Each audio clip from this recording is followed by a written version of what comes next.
कांग्रेस ने 23 अप्रैल को बारामती विधानसभा क्षेत्र में 23 अप्रैल को होने वाले उपचुनाव में महाराष्ट्र की उप मुख्यमंत्री सुनेत्रा पवार के खिलाफ अपनी प्रदेश इकाई के सचिव आकाश मौर्य को चुनावी मैदान में उतारा है।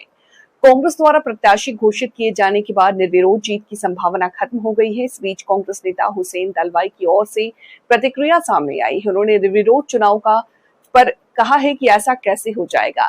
वहां पर उम्मीदवार राष्ट्रवादी कांग्रेस पार्टी का है, लेकिन उसे बीजेपी का समर्थन प्राप्त है, तो बीजेपी को हम मदद कैसे कर सकते हैं। उन्होंने आगे कहा कि अगर किसी शख्स का निधन हो जाता है तो उसके खिलाफ उम्मीदवार न उतारने की कोई परंपरा नहीं है। हुसैन दलवाई ने बताया कि नांदेड़ में हमारे सांसद वसुंधरा चौहान थे, उनके निधन हो गया था, जिससे उनकी सीट खाली हो गई। इसके बाद उनका बेटा चुनकर आया। इस सीट पर बीजेपी ने अपना प्रत्याशी उतारा था। हुसैन दलवाई ने आगे कहा कि गाबी में शरद पवार के उम्मीदवार का निधन हो गया तो क्या शरद पवार का उम्मीदवार नहीं उतरेगा।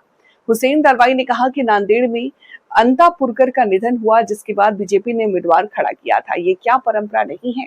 उन्होंने आगे कहा कि उनके हित के लिए, उनके स्वार्थ के लिए कांग्रेस को उम्मीदवार खड़ा नहीं करना चाहिए। ये तो गलत बात है। कांग्रेस नेता ने आगे कहा कि अजित पवार का आदर है, लेकिन उम्मीदवार खड़ा नहीं करनी चाहिए। ये कहाँ की परंपरा है। कांग्रेस नेता ने आगे बताया कि इसके लिए हमारे प्रदेश अध्यक्ष ने बहुत ही अच्छा फैसला लिया। उन्होंने हमारे आला कमान को राजी करने का काम किया। इसके लिए उनको मैं बधाई दूंगा।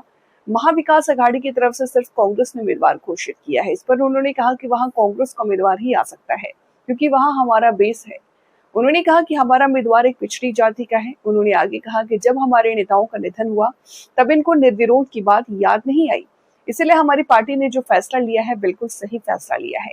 कांग्रेस ने बताया कि आकाश मौर्य पार्टी के पूर्व विधान परिषद सदस्य विजय राव मौर्य के बेटे हैं और धांगर समुदाय से संबंध आते हैं।